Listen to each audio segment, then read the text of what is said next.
Welcome to the Lore Archive. In the final years of the Han dynasty, China was breaking apart. The court was weak. The land was restless. Rebels rose. Warlords marched. And everywhere ordinary people were caught between ambition and war. Among them was a man with a royal name but no royal life. His name was Liu Bei. He claimed descent from the house of Han, but he did not grow up in palaces. He grew up poor. Some stories say he sold straw mats and sandals with his mother.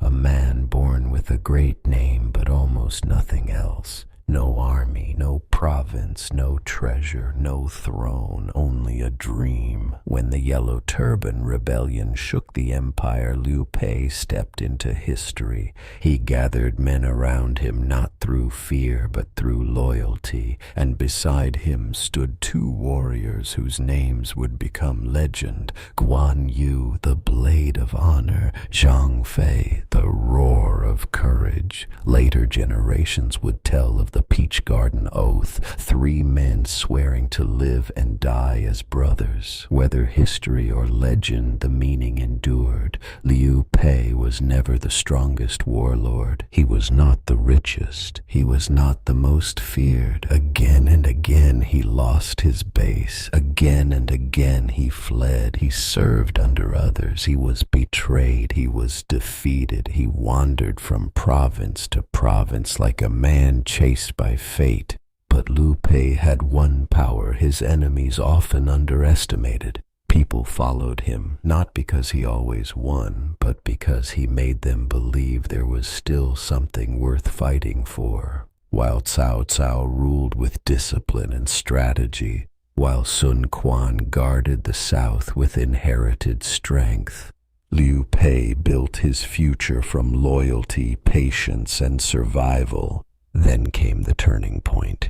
In Jing province, Liu Bei met the strategist who would change his destiny. Zhuge Liang, a scholar in seclusion, a mind compared to a sleeping dragon.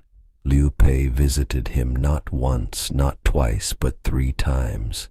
And when the sleeping dragon finally rose, Liu Bei's dream became a plan. Together they saw the road ahead. Survive Cao Cao, ally with Sun Quan, take Jing, enter Yi province, secure Han Song, and one day restore the Han.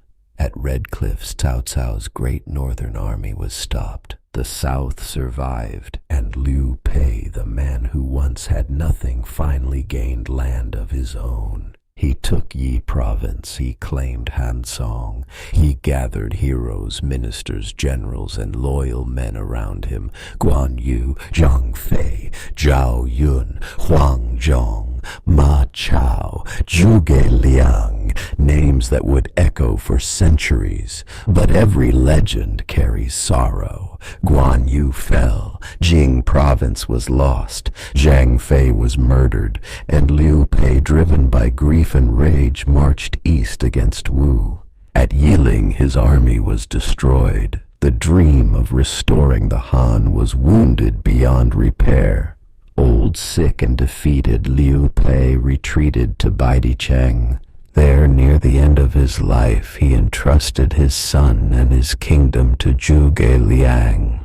The man who began with nothing had become emperor, but he did not die as a conqueror. He died as something more complicated, a survivor, a dreamer, a king of loyalty, a man whose greatest victories came not from power but from the hearts of those who chose to follow him. Liu Bei never reunited China, but he built Shu-Han from the ashes of a collapsing world. And in the memory of history, he became the emperor who proved that even in an age ruled by warlords, a man with no land, no wealth, and no certainty could still rise if he carried a dream strong enough for others to believe in. This was Liu Bei, the wandering lord, the emperor of Shu-Han, the man who began with nothing and became a legend. Like, subscribe, and open the next archive.